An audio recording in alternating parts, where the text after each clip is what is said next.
Mike Pfeiffer with Pfeiffer Hobby. Today I'm going to show you how to make a curved bridge. Hope you enjoy the video. Okay, there's always situations on a layout where you don't exactly have the bridge that you need to put across a certain area. And today I'm going to show you how to make your own simple curved bridge. All we need is our track. It could be flex track. This happens to be Unitrack. This is 11-inch radius. By the way, I always mark on the back when I take them out of the package what radius they are. But this is 11-inch radius. You need some styrene, relatively thick styrene. Doesn't have to be super thick. I don't know what that is, 1/16 of an inch maybe. But this happens to be this was, and I have a bunch of pieces of it, a hazardous warning sign, chemical warning sign that I picked up at Lowe's. And I've been using the same piece of plastic for years, but we're going to use another piece of it to make this bridge. Any type of styrene will work. And then we are going to use some pre-made plate girder bridge sides here, made by Micro Engineering. I have cut the sides off of Atlas bridges. Any bridge side that you really like, you can cut it off of whatever you need to, and then I'll show you how to make this bridge. But you can use any bridge side that strikes your fancy, as long as you can separate it from whatever roadbed it's attached to. So let's get into this a little bit. Okay, the first thing you're going to want to do is you're going to want to know, you'll know on your scenery, like if you have a canyon here or something and you want to make a bridge, how wide or how long that bridge needs to be. We're going to make this one, you can cut down these bridge sides or you can add them together on these particular styles here to make the bridge whatever length you want. But for right now, I think what we're going to do is we're going to go ahead and open up this package, and we're going to make this bridge the size of one of these, or the approximate size of one of these bridge sides, if I can get the package open. So these are pretty basic. Break these molds off of here. These are pretty basic, and what we're going to do is, by hand, I'm just going to kind of, as you can see me, I'm trying to work with one hand just like everybody trying to take a video. But you can see that that's about what we got to work with. So I'm going to make a mark here, and I'm going to make a mark here. And obviously the bridge is going to be shorter on the outside.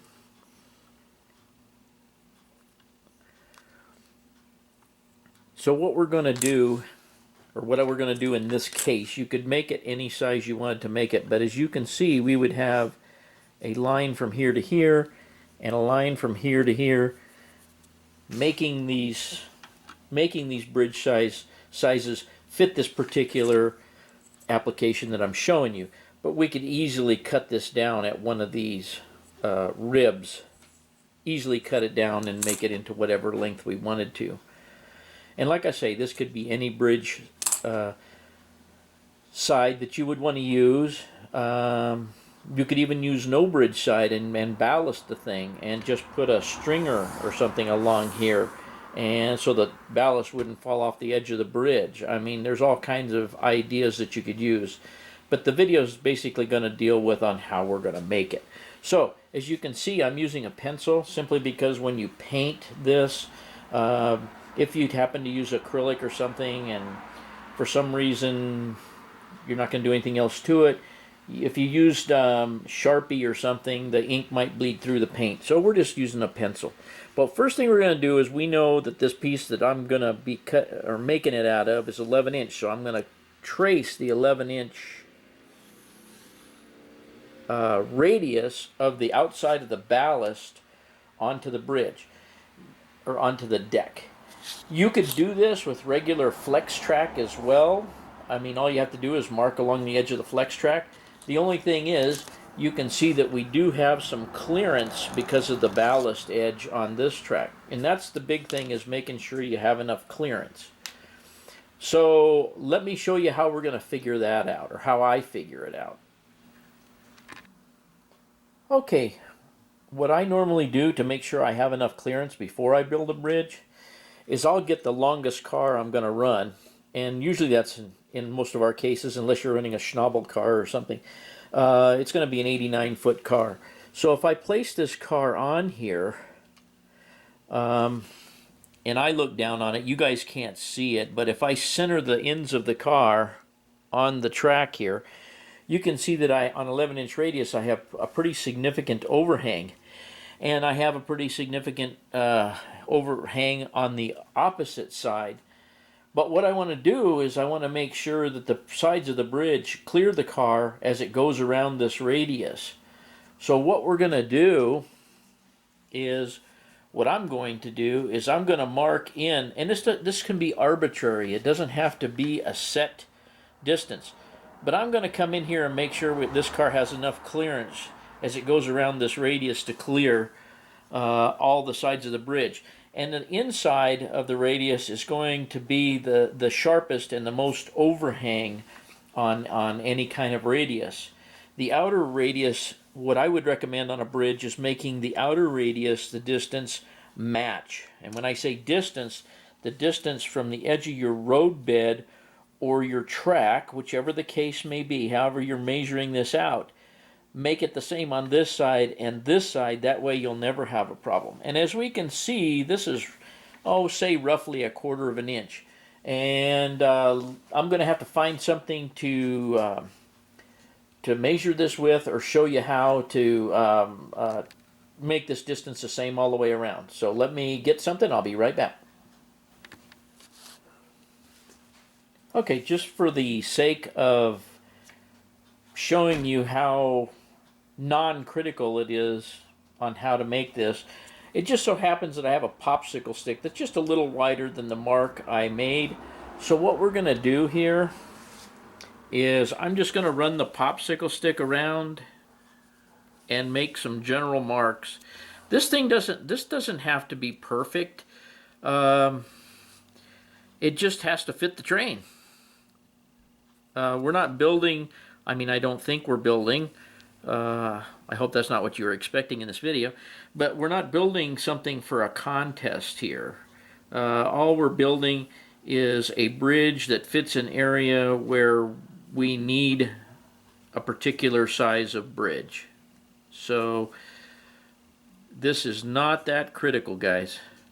And I will as we go on here, you will see that it's not that critical. I don't really do much critical stuff on my layout, so everything is, I wouldn't say haphazard, but everything is definitely done the easiest way I can do it. Now, what we can do is now I can draw just a line connecting those, pretty much, okay?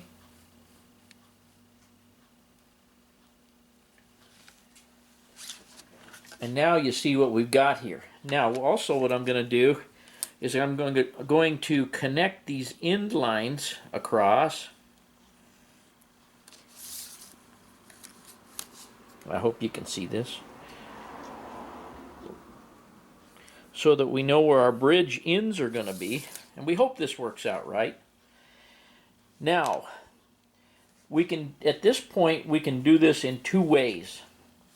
Since this styrene is thicker, I find it easier to cut this thicker styrene first before I add the bridge sections to it. And we've already got where our track's going to go in here, so we'll know that when we put the bridge down, that the track will lay right over it, and the car will have plenty of clearance to get around the curve, okay? But anyway, I'm going to cut this first, and I will show you how I do it. There's any number of ways of doing it. We could cut it with an X-Acto knife. You can cut this however you want to cut it. Like I say, it was a sign. You know, this isn't fancy stuff. So let me get my big scissors, and I'll cut this. Okay, like I said, we could be cutting this out with a Dremel tool. We could be cutting it out with an X-Acto knife. We could be cutting it out with anything we want. Fortunately, I have this giant pair of my grandfather's carpet scissors. So what I'm going to do is, I hope I can keep this in the camera, is just start cutting it basically on the lines that I've drawn. And of course I'm going to cut the ends first. Well, not of course, but I'm going to cut the ends first. This is pretty thick styrene. So what I'm going to do is I'm cutting, you'll notice I'm cutting off the line because it's much easier to cut a fine line than, excuse me for the phone. Sorry about the phone. Okay, resuming here. On the outside line, we've already got a pretty thin area along here, so I'm going to cut right on the line that I've not right on the line, but generally on the line that I've drawn, okay? We're just going to follow the line around. Doesn't have to be perfect, as I said.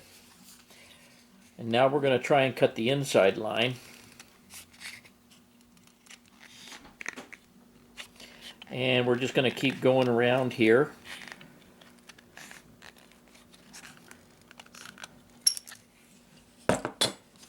And this is what you wind up with.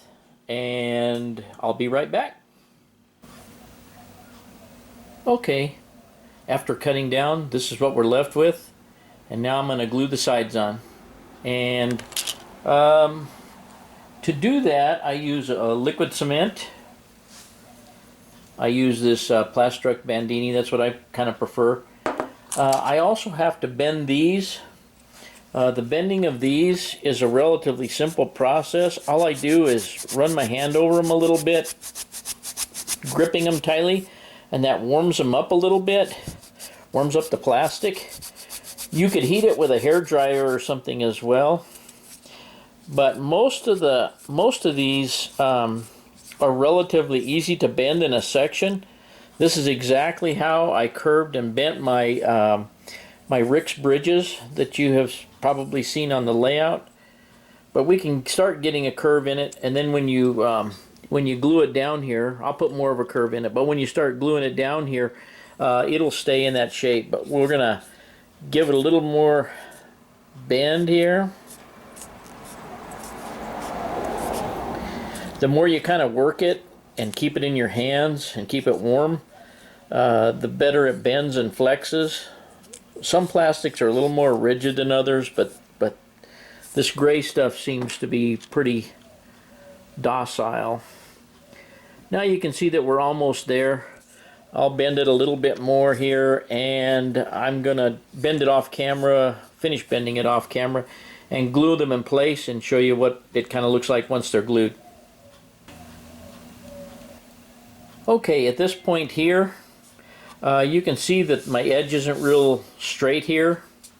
Normally, I would take a sanding block or a piece of sandpaper, put it down on there, and kind of round that curve up and get it a lot straighter than that. I mean, certainly you can work with that, or you could be more careful in the cutting of it, one or the other.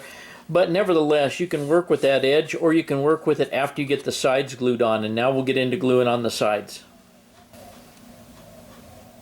Okay, here we have the sides glued on and the track sitting in position. And you can see that as I run the car around, it's got plenty of room, plenty of clearance. And then we could ballast the track in place on the bridge. And at some point,